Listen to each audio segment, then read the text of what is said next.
ఈరోజు లెంట్లో 32వ దినము.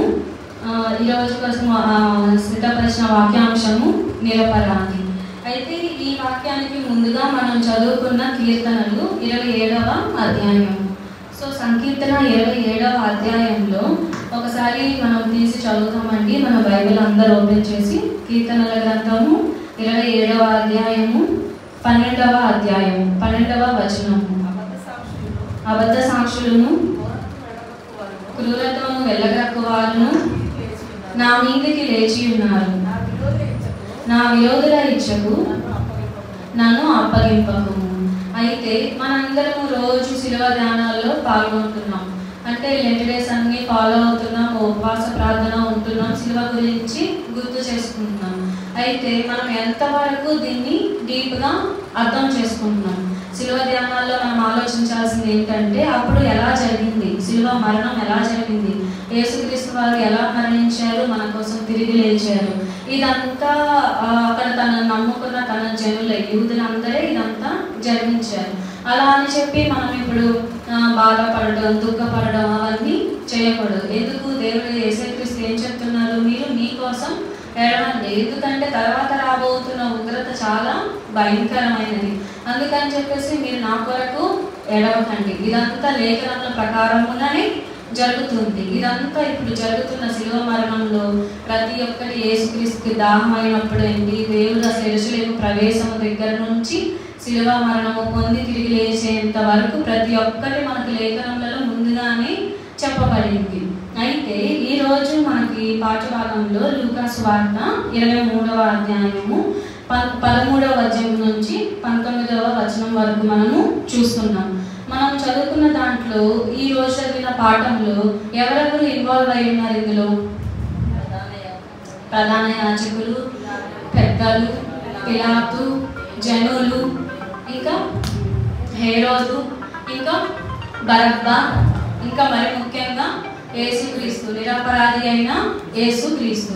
అయితే ఇంతమంది ఇన్వాల్వ్మెంట్లో ఈ యొక్క పర్టికులర్ సీన్ అక్కడ జరిగింది. అయితే ఇప్పుడు మరి పిలాతు ఈ కార్యాన్ని జరిగించకుండా ఆపగలడు, కానీ ఆపలేదు. ఎందుకు ఆపలేడు? తను అందరిని సంతోష పెట్టాలి. అక్కడ ఉన్న జనులందరూ అల్లరి రేపుతున్నారు కాబట్టి వారందరిని సంతోష పెట్టడానికి తను అన్యాయమైన తీర్పు తెచ్చాడు. అయితే మనం చూసుకుంటే ఇప్పుడు ఒక పర్టికులర్ కోర్టు సీన్ చూసుకుంటాం. ఒక కోర్టులో ఏమవుతుందంటే ఒక అక్యూజ్డ్ పర్సన్ని తీసుకొచ్చారు. అతనిలో ఎలాంటి నేరం లేదు, తన గురించి అంత మంచిగానే ఉంది, కానీ అసలు ఒక నేరమైనా చూపించడానికి రుజువులేమీ లేవు, ఆధారాలేమి లేవు. లేనప్పటికీ కూడా అక్కడ ఉన్న జనులందరూ ఏం చేస్తారు? అతనికి మరణశిక్ష వేయాల్సిందే అని ఆ జనులందరూ అసలు ఒక ఏకగ్రీవంగా అల్లరి చేస్తూ ఉంటారు. ఇంకా ఒక 1 lakh పీపుల్ అందరూ ఒకటే డెసిషన్ మీద ఉన్నారు, ఒకరిని శిక్షించాలని. అప్పుడు అధికారం ఉన్న ఈ అధికారి ఏం చేయగలుగుతాడు? ఏమీ చేయలేడు. తన చేతిలో అధికారం ఉన్నప్పటికీ లేదు, నేను ఇదే నేను తీర్పు తీరుస్తాను అని అతను చెప్పడానికి కుదరలేదు. ఎందుకంటే ఒకవేళ అలాంటి తీర్పు కనుక తీసి ఉంటే అది ఏమయ్యేది? అక్కడ ఉన్న జనులందరూ అల్లరి రేపేవాళ్ళు. కానీ పిలాతు ఏం చేశాడు? అది తనకు అర్థమైపోయింది, ఇప్పుడు వీళ్ళందరూ నా మీదకి తిరగపడతారు. ఎందుకంటే ఆ పిలాతు ఒక పరిపాలన అంతా కూడా కైసరు కింద జరుగుతుంది.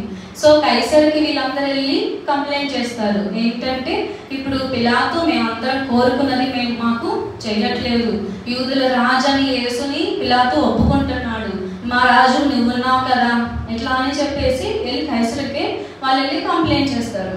వీటన్నిటిని బట్టి ఏమైంది? పిలాతుకి భయం వేసింది. అయితే అతను ఫస్ట్ తనలో ఏం జరిగింది?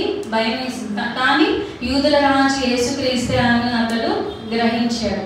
అయితే పిలాతు ఇంకే గ్రహించాడు? అక్కడ మనం ఆ పాఠ్యభాగం చదివినప్పుడు మనం ఒక విషయం గ్రహిస్తాము. ఏమనంటే పిలాతుకి యేసు నిర్దోషి అని తెలుసు. ఇంకొకటి ఏం తెలుసు? వీళ్ళందరూ అసూయ చేత మాత్రమే యేసుని అప్పగించారు. సరేనా? అయితే అసూయ దేనికి? అక్కడ ఉన్న ప్రధాన యాజకులకి, పరిసయ్యులందరికీ యేసుక్రీస్తు అంటే ఎందుకు అసూయ? ప్రజలందరూ ఆయన వైపు వెళ్తున్నారు, ఆయనను వెంబడిస్తున్నారు. అయితే ఇప్పుడు ఈ ప్రధాన యాజకులందరూ వెళ్ళి పిలాతు దగ్గర, అధిపతి దగ్గర ఒక కంప్లైంట్ ఇచ్చారు. అయితే ఎన్ని రకాల కంప్లైంట్స్ ఇచ్చారు వాళ్ళు? ఏమేమి చెప్పారు నేరాలు? ఫస్ట్ది, వెళ్ళి ఇతను ఉపదేశిస్తూ ప్రజలందరినీ రేపుతున్నాడు. రేపుతున్నాడంటే ఒకళ్ళ మీద ఒకరికి అల్లర్లు వచ్చేలాగా, గొడవలు వచ్చేలాగా, రాజు మీద తిరగపడేలాగా ఉపన్యాసాలు ఇస్తున్నాడు, ఉపదేశాలు ఇస్తున్నాడు. మన ధర్మశాస్త్రాన్ని, మనం మోషే ధర్మశాస్త్రాన్ని కదా పాటిస్తాము, అది పాటించకుండా ఇతను ఇవన్నీ మార్చేస్తున్నాడు. ఇలాంటి ఉపదేశాలు ఇస్తూ అందరినీ రెచ్చగొడుతున్నాడు అని చెప్పేసి వాళ్ళందరూ ఒక నేరం మోపుతారు. కానీ అది నిజమైన నేరమా? కాదు కదా. దానికి మనకి ఎక్కడ ప్రూఫ్ అంటే మార్కు సువార్త 1వ అధ్యాయము 14వ వచనము. అయితే అసలు యేసుక్రీస్తు ఎవరినైనా అట్లా గొడవలు లేపారా ఒకరి మీద ఒకరికి? ఎందుకంటే యేసుక్రీస్తు ఏంటిది? ప్రేమ స్వరూపి. ఎప్పుడు ఎవరిని ఒకరి మీద ఒకరు గొడవ పడమని, తిరగపడమని ఎప్పుడు చెప్పలేదు. అయితే ఇంకా ఏం చెప్తాడు? నిన్ను వలె నీ పొరుగు వారిని ప్రేమించమని చెప్తాడు. సో మొదటి నేరారోపణ చాలా అబద్ధము. అయితే మార్కు సువార్త 1:14లో ఏముంది ఒకసారి చదువుతారా?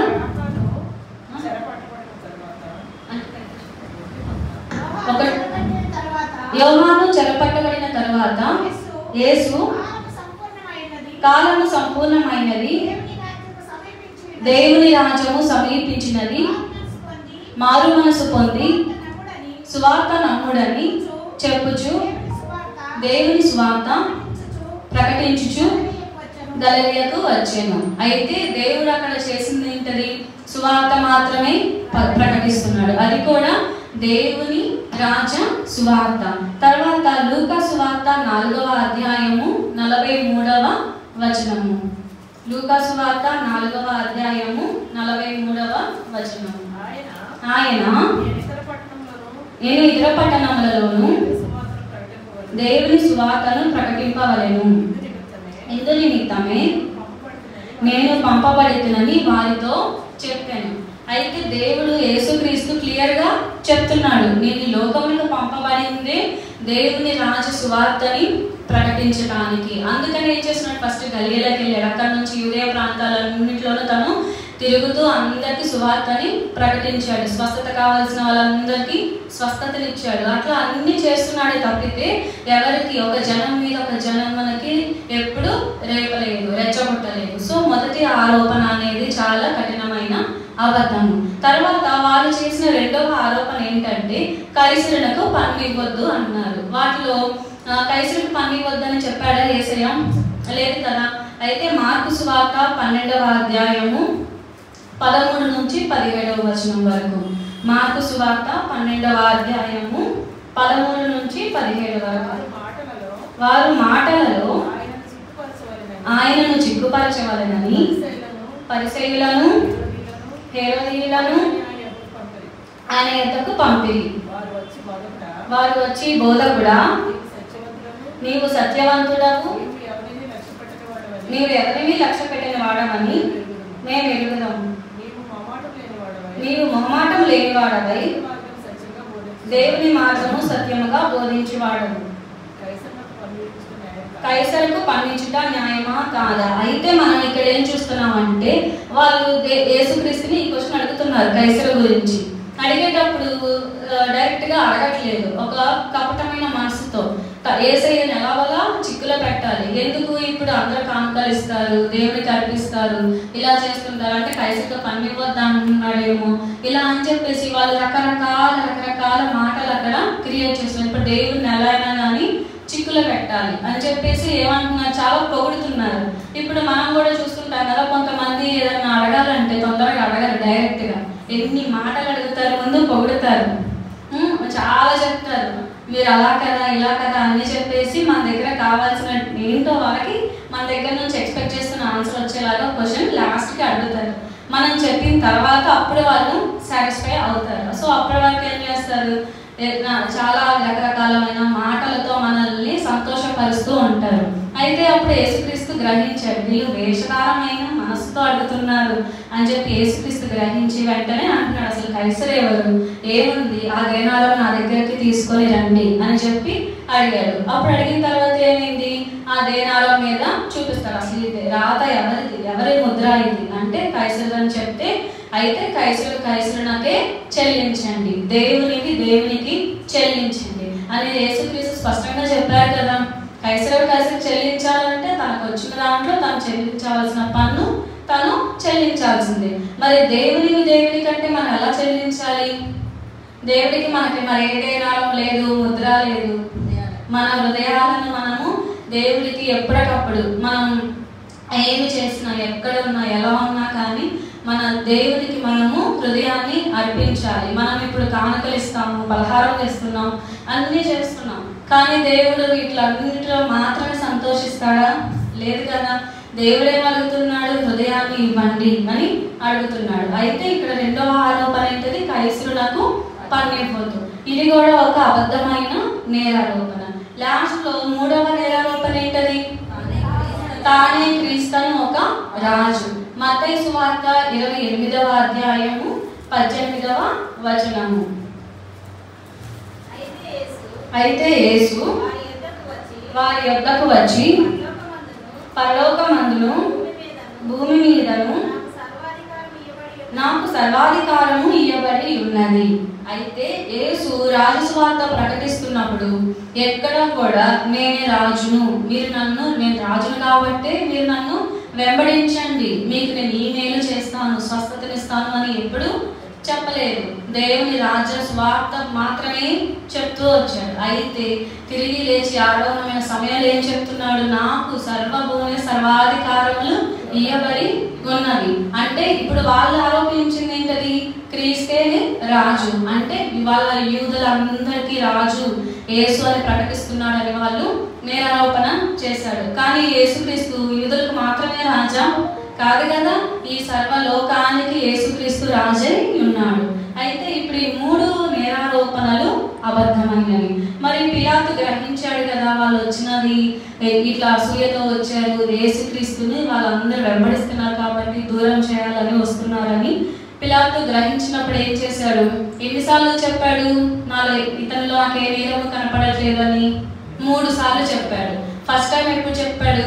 వాళ్ళందరూ యేసుక్రీస్తుని తీసుకొచ్చి తన సన్నిధానంలో పెట్టినప్పుడు ఫస్ట్ టైం చెప్పాడు. చెప్పినప్పుడు అతను గలిలయుడని తెలుసుకొని హేరోదు దగ్గరికి పంపించి మళ్ళీ తిరిగి వచ్చినప్పుడు మళ్ళీ చెప్పాడు, నాకు కానీ హేరోదుకు కానీ ఎలాంటి నేరములో కనపడట్లేదు. మళ్ళీ 3వసారి, ఎందుకు అంటే 2వసారి కూడా ఈ జనము ఊరుకోవట్లేదు, అల్లరి చేస్తున్నారు. ఏం అల్లరి చేస్తున్నారు? సిలువేయము అని కేకలు వేస్తున్నారు. అప్పుడు మళ్ళీ ఈయన 3వసారి అంటున్నాడు. ఈసారి ఏమంటున్నాడు?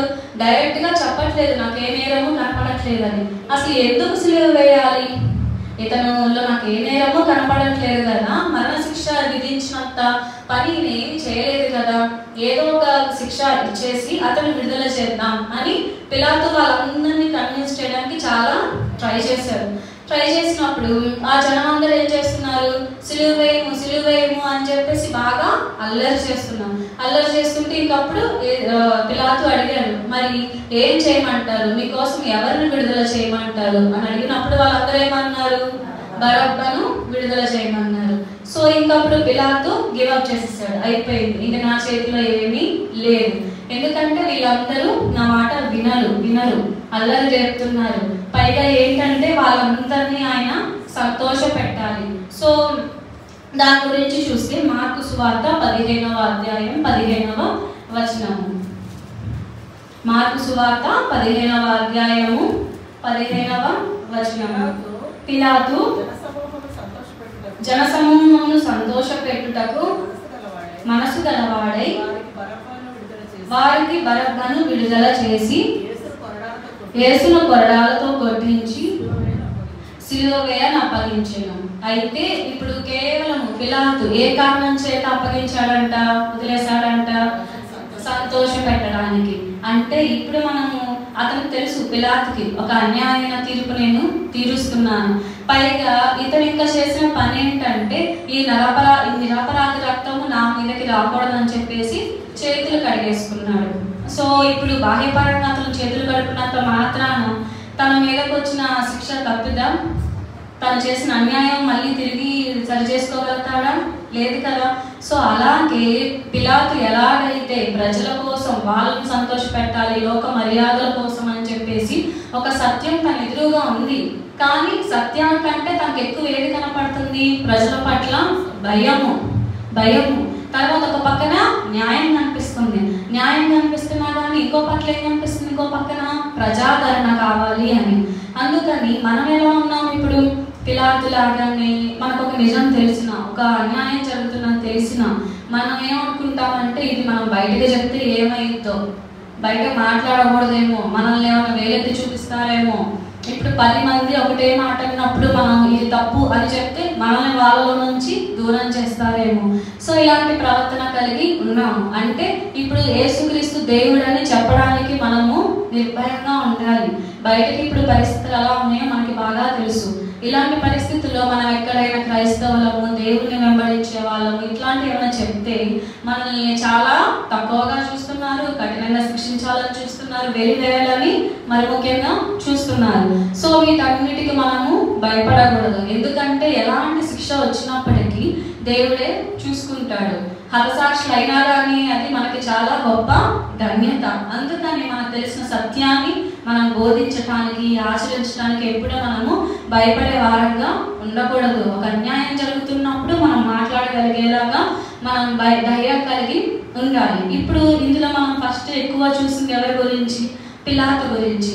హేరోదు గురించి మీకు ఆల్రెడీ తెలుసు. హేరోదు పిలాతు లాస్ట్లో ఫ్రెండ్స్ అవుతారు. ఎందుకు ఫ్రెండ్స్ అవుతారు? వాళ్ళిద్దరు ఆలోచన లాస్ట్కి ఒకటే ఉంది, యేసు నిర్దోషి అని.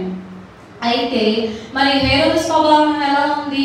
అప్పుడు యేసుక్రీస్తుని చూడంగానే చాలా సంతోషించాడంట. ఎందుకు?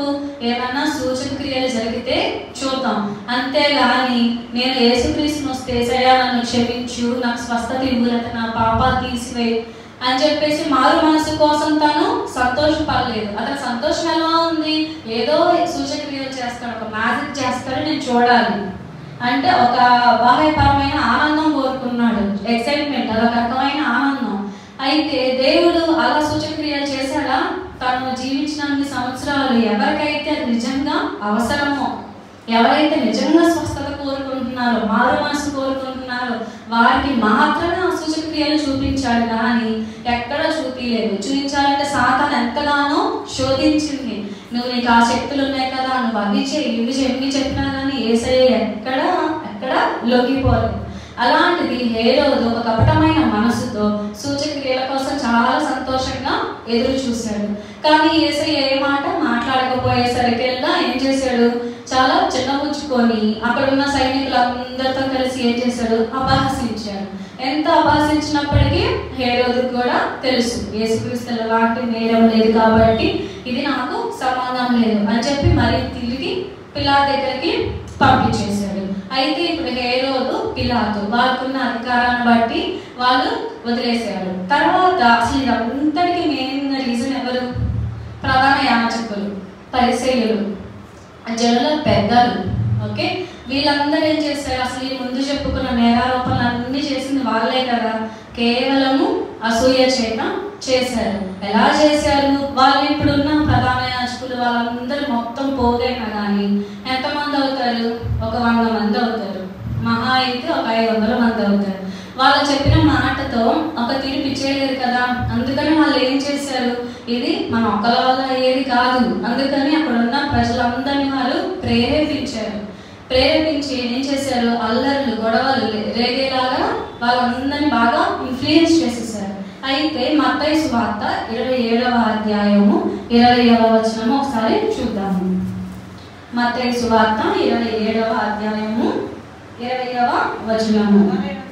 ప్రధాన యాజకులను, పెద్దలను బరబ్బను విడిపించుమని అడుగుటకును, యేసును సంహరించుటకును జనసమూహాలను ప్రేరేపించేది. అంటే ఏం చేశారు? వాళ్ళు డైరెక్ట్ గా వచ్చి వాళ్ళది చెప్పకుండా ఇంకా ఎక్కువ ప్రేరేపించారు. సరే అయిపోయింది, వాళ్ళ పని చెప్పారు. ఇప్పుడు ఈ జనులు ఎలా ఉండాలి? ఇన్ని రోజులు మనతో యేసయ్య ఉన్నారు, ఎన్నో సూచక్రియలు చేశాడు, మనకు ఎంతో మంది స్వస్థతనిచ్చాడు. సువార్త ప్రకటిస్తున్నాడని వీళ్ళకైనా కొంచెం జ్ఞానం ఉండాలి కదా. వీళ్ళేం చేశారు, అవును మనలో వచ్చేసాడు, మనకి రాజు కైసరే, మనకి రాజు పిలాతే, హేరోదే అని చెప్పేసి అందరూ చాలా రెచ్చిపోయారు. ఇప్పుడు మరి జనులందరి స్వభావం ఎలా ఉంది? అజ్ఞానమైన స్వభావం, అజ్ఞానుల వల్లే ఉన్నారు. పిలాతు ఎలా ఉన్నాడు? పిరికి వాని వల్లే, ప్రజలను సంతోషపెట్టువాడి వల్లే ఉన్నారు. అయితే ఇప్పుడు ఈ జనులు ఎలా ఉన్నారు? అజ్ఞానులు. అంటే ఏది నిజము ఏది అబద్ధము తెలుసుకొని వివేచించే జ్ఞానం వాళ్ళకి లేదు, ప్రేరేపించగానే నమ్మేశారు. అలాగే ఇప్పుడు మనం ఎలా ఉంటున్నాము? ఇప్పుడు ఎవరైనా ఏదైనా చెప్తారు, అది రాంగ్ అని మనకి తెలుసు, చేయకూడదు. మనం చిన్నప్పటి నుంచి ఒక క్రిస్టియానిటీలో అవ్వచ్చు, మన ఫ్యామిలీ ప్రిన్సిపల్స్లో మనం పెరుగుతూ ఉంటాము.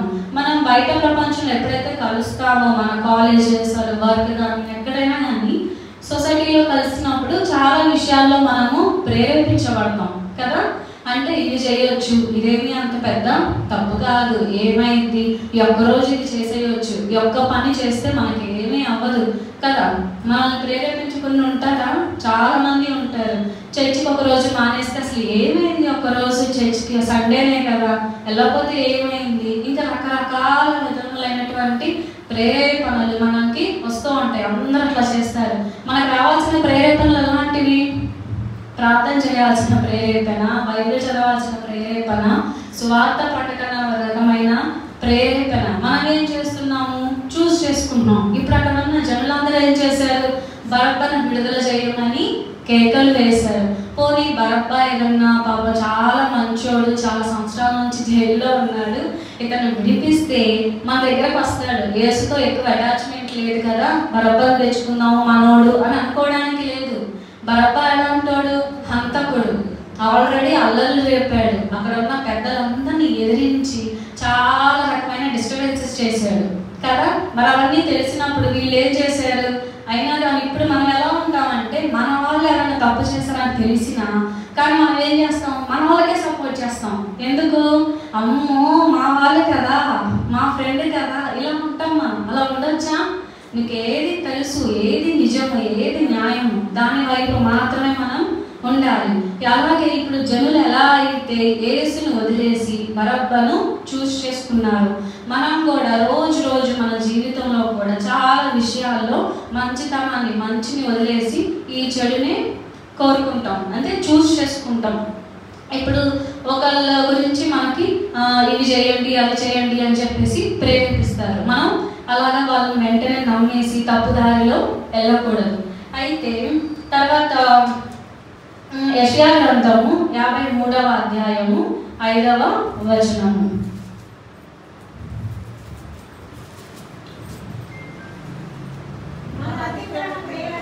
మన అతిక్రమము క్రియలను బట్టి అతడు గాయపరచబడెను, మన దోషములను బట్టి నలగగొట్టబడెను, మన సమాధానార్థమైన శిక్ష అతని మీద పడెను, అతడు పొందిన దెబ్బల చేత మనకు స్వస్థత కలుగుచున్నది. అయితే ఇది ఎక్కడ రాసి ఉంది? ఇప్పుడు యెషయా గ్రంథంలో ఉంది. ఇదంతా ఒక ప్రవచనం కదా. అప్పటికి యేసుక్రీస్తు ఇంకా ఈ లోకంలోనికి రాలేదు, కానీ ఇదంతా ఒక ప్రవచనము. ఇక్కడ జరిగేది ఏదైనా కానీ ప్రవచనము మనకి ఇప్పుడు నెరవేరుతూ ఉంది. అయితే ఇప్పుడు బరబ్బా లాంటి వాడు ఒక హంతకుడు కదా, కానీ యేసుక్రీస్తు లాంటి వాళ్ళు ప్రేమ స్వరూపి, అందరినీ ప్రేమించేవాడు, ఇంకా స్వస్థతనిస్తున్నాడు, అందరికి సువార్త మాత్రమే ప్రకటిస్తున్న ఒక బోధకుడు. కానీ వాళ్ళందరూ ఏం చేశారు? హంతకుడిని వాళ్ళు చూస్ చేసుకున్నారు. అయితే ఇప్పుడు మనం బరబ్బాకి మనం మ్యాచ్ అవుతాం కదా, కానీ బరబ్బా స్వభావం మన స్వభావం ఒకేలాంటిది. కాకపోతే బరబ్బా ఏం చేశాడు? కత్తితో వాటితో పొడిచి చంపేసి హంతకుడిగా మారాడు. మరి మనం ఎవరిని అలా చేయలేదు, కానీ మనం ఎలా హంతకులం అవుతాం? మన నోటి మాట. మన నోటి మాట ఎలా ఉంటుంది? మనకి ఇప్పుడు కోపం వచ్చిందంటే ఇట్లా ఉండం మనం కదా. ఎలా ఉంటాం అంటే మనకు తెలియదు, ఆ టైంలో మనము కంట్రోల్ని లాస్ అయిపోతాం. ఎలా అంటే వాళ్ళు ఇంకా మనతో తిట్టించుకున్న వాళ్ళు అసలు ఎందుకు బతుకున్నాను నేను, చనిపోదాం అనే అంత సీరియస్గా మనం వాళ్ళని మన మాటలతో చెప్పేస్తాం అక్కడే కదా. మరి 10 ఆజ్ఞలలో ఉంది కదా నరహత్య చేయకూడదని. అదే సువార్తలో కూడా ఏముంటది, మళ్ళీ నరహత్య అనేది కత్తితో మాత్రమే కాదు, నీ నోటి మాటల నాలుక ద్వారా కూడా నువ్వు నరహత్య చేస్తున్నావు. అంటే ఒక తప్పు ఒక మనిషి చేసినప్పుడు మనం ఎంతకైతే ఖండిస్తామో అలాగే క్షమించే మనసు కూడా మనకి ఉండాలి. అంతేకాని నువ్వు ఇదే అని చెప్పేసి వాళ్ళు మనం చాలా క్రూరంగా చాలా బాధ పెడుతుంటాం కదా. మనం తిట్టేసి మనం అనేసి వాళ్ళ గురించి మనం మర్చిపోతాం. ఎందుకు, లైట్లే చిన్న విషయమే కదా, వాళ్ళు మర్చిపోతారు మనము మర్చిపోయాం అని మనం చాలా నెగ్లెక్ట్ చేస్తాం. కానీ మనం నోటి మాట ఎంత ఇదిగా ఉండాలంటే వాళ్ళెవరూ మర్చిపోరు, చాలా హృదయానికి తీసుకొని ఎందుకు ఇలా అన్నారు అని చెప్పేసి చాలా కలవరపడుతూ ఉంటారు. అందుకని మనం మాట్లాడేటప్పుడు ఎదుటి వాళ్ళని ఎంత తక్కువ చేసి చూస్తున్నాము, వాళ్ళు ఎలాంటి వారైనా కానీ, మన దగ్గర ఉన్న పని వాళ్ళు అవ్వచ్చు, ఇంకెవరైనా కావచ్చు, వాళ్ళు మనం ఎంత తక్కువ చేసి చూస్తున్నాము, ఎంత బాధ పెడుతున్నాము, ఎంత తప్పు చేసిన వాళ్ళైనా కావచ్చు. సో క్షమించే మనసు మనం కలిగి ఉండాలి. అలాగా బరబ్బలాగా మనం హంతకులుగా మారకూడదు. అల్లర్లు రేపేవాడంట. అల్లర్లు ఎలా రేపుతున్నాం, మనం కూడా రేపుతున్నాం కదా. అల్లర్లు ఎలా రేపుతున్నాం, చిన్న చిన్న వాటికి, అక్కడ మాటలు ఇక్కడ, ఇక్కడ మాటలు అక్కడ. ఒక పర్సన్కి ఒకరు నచ్చరంటే మళ్ళీ అదే పర్సన్ గురించి గొడవలు రేపటం, ఇవన్నీ ఏంటంటే వ్యర్థమైన విషయాలు కదా. ఇవన్నీ మనం అన్నీ చేసి బరబ్బకి మనం ఏమీ తక్కువ లేము కదా. అయితే ఇప్పుడు ఏమంటున్నారు, మన అతిక్రమముల కోసం యేసు శిలువ మరణం పొందాడు. అయితే మన పాపములన్నిటినీ క్షమిస్తున్నాడు. బరబ్బా ఒక్కరి కోసమేనా, బరబ్బా కోసం త్యాగం చేసేంత మంచి అతనేం కాదు కదా. సో బరబ్బా ఒక్కడి కోసమే కాదు, మనందరి కోసం కూడా యేసుక్రీస్తు శిలువ మరణం పొందాడు. అయితే రోమా పత్రిక 5వ అధ్యాయం 8వ వచనం చూద్దాం ఒకసారి.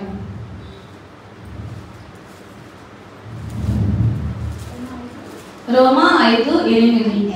అయితే దేవుడు మన ఎడల తన ప్రేమను వెల్లడి పరచుచున్నాడు. ఎట్లనగా మనం ఇంకను పాపులమై ఉండగానే క్రీస్తు మన కొరకు చనిపోయాను కదా. ఎలా ఉందంట దేవుడి ప్రేమ, మనం ఇంకా పాపంలోనే ఉన్నాము. మనం ఇప్పుడు ప్రతి నెల ఏం చేస్తాము, బలారాధన తీసుకుంటాం, సంస్కారం అని చెప్పేసి పాల్గొంటాం. అంటే మనం అప్పుడు ఏం చేస్తున్నాము, నా పాపములన్నిటిని తీసివేయని చెప్పేసి రొట్టె ద్రాక్ష రసము తీసుకుంటున్నాం. కానీ మన పాపం మనలో ఇంకా అలానే ఉంటుంది కదా. ఈరోజు ఆ సండే వచ్చి మనం తీసుకుంటాము, కానీ మన హృదయంలో అప్పటికే ఉన్న ద్వేషాలు అవ్వచ్చు, కోపాలు, పగలు, ఇంకా ఎన్నెన్నో అసూయ రావచ్చు. ప్రధాన యాజకులకున్న అసూయ చూశారు కదా, వాళ్ళకంటే ఎక్కడ యేసు గొప్పవాడైపోతున్నాడు అని చెప్పేసి అసూయతో శిక్ష వేసేలాగా చేశారు. సో మనం కూడా ఎదుటి వాళ్ళు ఎదుగుతున్నప్పుడు మనకు వస్తున్న అసూయ మన హృదయంలో రావచ్చు, పగ పెట్టుకోవచ్చు, ఇంకా రకరకాలటువంటి పాపాలు మన హృదయంలో ఉంటానే ఉంటాయి. ఎన్నిసార్లు మనం సంస్కారం తీసుకున్నది పోదు. ఎప్పటి వరకు మనం నిజంగా ఆ రోజు మనం తీసుకున్న సంస్కారాధన తర్వాత దాన్ని మనం పూర్తిగా విడిచిపెడితే తప్పితే ఆ పాపం మన హృదయంలో నుంచి పోదు. అయితే యేసుక్రీస్తు ఏం చేస్తున్నా, తన ప్రేమని వెల్లడిపరచడానికి మనం ఇంకా పాపలు ఉన్నప్పుడే శిలువ మరణం పొందాడు. చివరిగా 2వ కొరింథీ 5వ అధ్యాయం 21వ వచనం.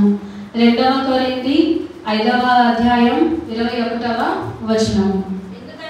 ఎందుకనగా మనం ఆయన యందు దేవుని నీతి అగునట్లు పాపమెరుగని ఆయనను మన కోసము పాపముగా చేసెను. అయితే ఇప్పుడు ఏంటి జరుగుతుంది, అక్కడ మనము నీతిమంతులముగా అవ్వడానికి ఇప్పుడు ఆల్రెడీ అక్కడ బరబ్బా ఉన్నాడు. పాపము చేసినంత బరబ్బా చూస్తే బరబ్బకే శిక్ష పడాలి, మరణ శిక్ష పడాలి. కానీ ఏం చేస్తున్నారు, బరబ్బాను వదిలేసి ఆ పాపం అంతా యేసుక్రీస్తు మీద వేస్తున్నారు. యేసుకి శిలువ మరణం వచ్చేలాగా చేస్తున్నారు కదా. ఇప్పుడు అసలు బరబ్బను ఎందుకు కోరుకున్నారు అందరూ, ఆ పండుగలో వాడికి ఒక వాడుక. రాజు ఒక పండుగ వచ్చినప్పుడు ఒకరిని చెరసాల నుంచి విడిపిస్తాడు కాబట్టి పిలాతు అడుగుతున్నాడు, ఎవరిని విడుదల చేయమంటారు అన్నప్పుడు బరబ్బని కావాలి అని చెప్పేసి వాళ్ళందరూ కోరుకుంటారు. అయితే ఇప్పుడు బరబ్బ చేసిన పాపం అంతా యేసుక్రీస్తు మీద పడి శిలువ మరణం పొందాడు. అలాగే మనం చేస్తున్న పాపాలకు కూడా యేసుక్రీస్తు శిలువ మరణం పొందాడు. అయితే ఇప్పుడు మనం రోజు శిలువ ధ్యానంలో నేర్చుకుంటుంది ఏంటి, యేసుక్రీస్తు ఒక నిరపరాధి, ఏ పాపము చేయలేదు. అన్ని నిందలు పడ్డాడు, అవమానాలు పొందాడు, ఎన్నెన్నో సమస్యలు, ఎన్నెన్నో కష్టాలు శిలువ మీద పొందిన తర్వాత మన కోసము చనిపోయాడు, తిరిగి లేచాడు. అయితే మనం ముఖ్యంగా తెలుసుకోవాల్సింది ఏంటంటే బాధపడడం కాదు, కానీ మనము ఆ శిలువ మరణం నుంచి ఏం నేర్చుకుంటున్నాము, మనలో ఏ పాపం ఉంది, ఎందుకు యేసయ్య మన కోసం చనిపోయాడు. అంటే ఇప్పుడు మళ్ళీ మనం తప్పు చేస్తున్నాం, పాపం చేస్తున్నాం అంటే మళ్ళీ దేవుడికి అంత భయంకరమైన శిక్ష మళ్ళీ మనం దేవుడికి వేస్తున్నట్టే. అందుకని మనం ఏం చేస్తూ ఉండాలి, ఎప్పటికప్పుడు మనలో ఉన్న పాపాన్ని విడిచిపెడుతూ ఉండాలి. అయితే ఇప్పుడు చూసిన దాంట్లో యేసు ఒక నిరపరాధి కదా, యేసు నిరపరాధి అయినప్పటికీ అన్యాయపు తీర్పు పొందాడు. దీనికి ఎవరెవరు కారణం అని చెప్పుకుందాం. ఫస్ట్ పిలాతు ఏం చేశాడు, ఒక పిరికివాడు, జనులను సంతోషపెట్టే గుణం కలిగిన వాడు. తర్వాత జనులందరూ అజ్ఞానులు, అంటే ఏం చేస్తున్నారు, ఎవరైతే చెప్పినా నమ్మి ప్రేరేపింపబడిపోతున్నారు. తర్వాత ప్రధాన యాజకులు అసూయ, ఒకరు ఎరుగుతున్నారు, ఒక నిజం బయటకు వస్తుందంటే మనం ఏమైపోతామో, ఇది సత్యం బయటికి రాకూడదు, మనమే మన మోషే ధర్మశాస్త్రం మనం ఫాలో అయ్యే ఆచారాలు ఇవన్నీ ఉండాలి అని చెప్పి ఉన్న ఒక అసూయ పరులు. తర్వాత బరబ్బ, ఒక ఘోరమైన పాపి. వీళ్ళందరి వల్ల ఏమైంది, లాస్ట్కి యేసుక్రీస్తు శిలువ మరణం పొందారు.